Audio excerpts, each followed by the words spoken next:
नमस्कार विद्यार्थी मित्रांनो, रामकृष्ण हरी. वारकरी कीर्तन गुरुकुल आळंदी येथे आपल्या सर्वांचं खूप खूप स्वागत आहे. विवेक बुद्धी म्हणजे काय, तर सार काय आहे आणि असार काय आहे. ती सारासार विवेक बुद्धी त्यांच्या ठिकाणी असते आणि त्यामुळे त्यांनी आत्मतत्वाचा अनुभव घेतलेला असतो की जे अविनाशी आहे तेच हे आत्मतत्व आहे. बाकी सर्व काही काय आहे तर नाशवंत आहे, मिथ्या आहे, हे त्यांनी जाणलेलं असतं असं माऊलींनी सांगितलेलं आहे. आणि याच्या पुढचा महत्वाचा विषय माऊलींनी मांडलेला आहे.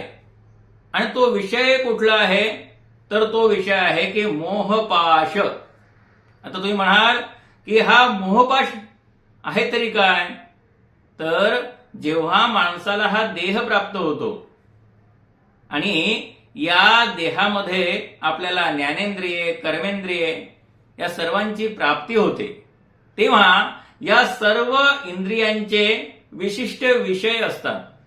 परंतु आपण जर त्या इंद्रियांचे आणि पर्यायाने त्या विषयांचे जर गुलाम झालो तर मग या देहाच्या ठिकाणी त्या विषयांच्या योगाने जे काही दुःख आणि सुख, म्हणजे ते सुख पण एक भास असतो आणि दुःख हा सुद्धा एक भासच असतो. परंतु हे जे हर्ष, शोक, सुख, दुःख हे जे या ठिकाणी उत्पन्न होतात त्यामध्ये आपण गुंततो. आणि त्यालाच माऊलींनी काय म्हटलेलं आहे तर मोहपाश म्हटलेला आहे.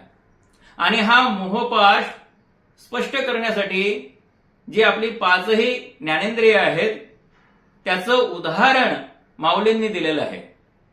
पहिलं उदाहरण कुठलं आहे तर शब्द, त्याच्यानंतर स्पर्श, त्याच्यानंतर रूप, त्याच्यानंतर रस आहे आणि त्याच्यानंतर गंध आहे. या सगळ्याचा उल्लेख माऊलींनी केलेला आहे. तर पहिलं उदाहरण जे शब्द आहे, आता तुमची कोणी स्तुती केली तर तुम्हाला वाटेल छान, म्हणजे सुख उत्पन्न होतं. आणि त्याच ठिकाणी जर शब्दाने तुमची कोणी निंदा केली तर तुम्हाला दुःख होतं, राग येतो, संताप येतो, चीड येते. स्पर्श, तुम्हाला जर नरम नरम मऊ बिछाना झोपायला दिला तर मग तुम्हाला आनंद वाटतो, अरे वा वा छान छान. आणि सांगितलं त्या दगडावर झोपा म्हणून, तुरुंगातल्या फरशीवर झोपा म्हणून, मग ते तुम्हाला नकोसं वाटतं. त्याच्यातून दुःख निर्माण होतो. हा स्पर्शाचा विषय आहे. रूप, एखादं सुंदर सुरेख असं कोणाचं रूप आपण पाहिलं तर आपण एकदम प्रसन्न होऊन जातो, छान वाटतं एकदम. आणि एकदम भयंकर असं रूप कोणाचं पाहिलं तर आपण गर्भगळीत होतो, आपल्याला भीती वाटते, आपल्याला दुःख उत्पन्न होतं. म्हणजे भयासुर आणि सुरेख अशी रूपाची दोन उदाहरणं माऊलींनी सांगितलेली आहे.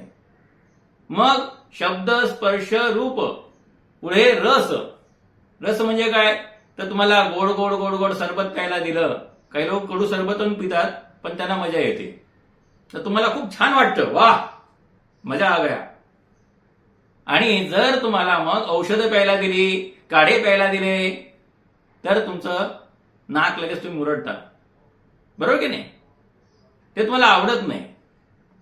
गंध, एखाद्या एकदम गलिच्छ ठिकाणी तुम्ही गेलात तर त्या ठिकाणी जो असा दुर्गंध येत असतो, तुझं डोकं भनानून जातं. कचरा पेटी पासून जाताना तुम्हाला त्याचा अनुभव येईल. आणि तेच एखाद्या सुंदर ठिकाणी, मंगलमय ठिकाणी गेलो, त्या ठिकाणी अत्तर बित्तर एकदम शिंपडलेलं आहे, मग तुम्हाला काय वाटतं, वा वा वा काय सुगंध आहे, काय तो सुवास आहे, आणि तुम्ही प्रसन्न होता. तर असं ह्या इंद्रियांना काही गोष्टी हव्याशा आहेत आणि काही गोष्टी नकोशा आहेत. ज्या गोष्टी इंद्रियांना हव्याशा आहेत त्यापासून इंद्रियांना सुख उत्पन्न होतं आणि ते सुख मनुष्य हे आपलं मानतो. आणि ज्या गोष्टी इंद्रियांना नकोशा आहेत त्या गोष्टीपासून त्याला दुःख उत्पन्न होतं आणि त्या दुःखाला मनुष्य आपलं मानतो. म्हणजे कसं आहे की ते नक्की सुख आहे का, दुःख आहे का, हे काही आपल्याला माहीत नसतं. पण आपली इंद्रिये आपल्याला जसं सांगतात त्याप्रमाणे आपण वागत असतो. मग पुढची संकल्पना काय आहे तर या इंद्रियांपासून जो अलिप्त झालेला आहे, म्हणजे हे विषय भोग आहेत त्याच्यापासून जो अलिप्त झालेला आहे तो कोण आहे, तर तो आहे तत्वदर्शी पुरुष. आणि याचीही अत्यंत सुंदर उदाहरणं माऊली देतात. माऊलींनी 5 सिद्धांत किंवा दृष्टांत या ठिकाणी मांडलेले आहेत. म्हणजे खरं बघायला गेलं तर सिद्धांत एकच आहे आणि बाकीचे 4 जे आहेत ते दृष्टांत आहेत. तर सिद्धांत काय आहे की ही संपूर्ण जगाची ही उपाधी आहे, ही संपूर्ण माया आहे. या उपाधीमध्ये गुप्त असं चैतन्य आहे आणि हे चैतन्य जे आहे ते जे तत्वदर्शी पुरुष आहेत म्हणजे जे महात्मे आहेत त्यांनी जाणून घेतलेलं आहे. कसं जाणून घेतलेलं आहे, तर त्यांनी आपल्याला एक उदाहरण दिलेलं आहे की संपूर्ण पाण्यामध्ये दूध किंवा दुधामध्ये पाणी असं मिसळलेलं असतं, परंतु जो राजहंस नावाचा पक्षी असतो तो त्याच्यातून दूधच तेवढं घेतो, तो पाणी अजिबात घेत नाही. म्हणजे काय, तो पाणी आणि दूध वेगळं करू शकतो. याचं अजून पुढचं उदाहरण दिलेलं आहे. जे सोनार लोक आहेत ते काय करतात, तर जो धातू त्यांच्याकडे दिलेला असेल, बरोबर की नाही, त्याची परीक्षा करून मग ते अग्नीत घालून त्याच्यातून सोनं वेगळं काढतात आणि हिनकस धातू आहे तो वेगळा काढतात. हिनकस टाकून देतात आणि सोनंच तेवढं स्वीकारतात.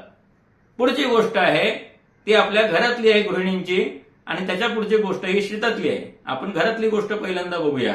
जे काही दही आहे त्या दह्यात थोडं पाणी टाकून त्याचं जेव्हा आपण मंथन करतो, मंथुनी नवनीता तैसे ज्ञानंता, आणि त्याच्यातून जे नवनीत निघतं ते नवनीत म्हणजे लोणी, बरोबर की नाही. त्याचप्रमाणे जे शेतामधलं धान्य असतं त्याच्यामध्ये काहीतरी फोलपट असतं, बरोबर की नाही, म्हणजे भुसा असतो नुसता आणि काही टपोरे दाणे असतात. मग त्याची उफणणी करतात. जेव्हा वारा येतो की नाही, तर वाऱ्याच्या योगाने संपूर्ण ते जे भूस आहे ते उडून जातं आणि घनवट म्हणजे टपोरे दाणे जे असतात ते दाणे आपल्याला प्राप्त होतात. ते सार आहे, बरोबर की नाही. म्हणून फलकट तो संसार, येथे सार भगवंत. आणि मग हे तत्व काय आहे याचं विश्लेषण माऊली करतात. हे जे तत्व आहे ते आत्मतत्व आहे आणि त्या आत्मतत्वाचे जे गुण आहेत ते गुण त्यांनी सांगितलेले आहेत. म्हणजे ते जन्म मृत्यू रहित आहे, अज, नित्य आणि शाश्वत, आणि ते पुरातन आहे. तर मित्रांनो, हे आत्मतत्वाचे जे गुण आहेत ते आपण पुढच्या भागात आपण अवश्य पाहूया. आपल्याला जर हा व्हिडिओ आवडला तर कृपया लाईक करा, या ठिकाणी कॉमेंट करा आणि आपल्या मित्रांना हा व्हिडिओ आपण शेअर करा. पुन्हा भेटूया वारकरी कीर्तन विद्या गुरुकुल आळंदी यांच्या पुढच्या कार्यक्रमात. तोपर्यंत राम राम, धन्यवाद. रामकृष्ण हरी.